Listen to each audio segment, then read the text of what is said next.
evening. An unusual story is making headlines tonight in Miami.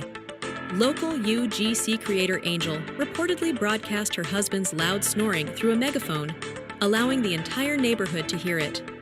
Neighbors say the powerful snoring could be heard from several blocks away, turning a quiet night into an unexpected late-night concert. Sources close to the couple say the situation has now been resolved after Angel found a new pillow designed to support better sleep and reduce snoring. According to Angel, both she and her neighbors are finally enjoying peaceful nights again.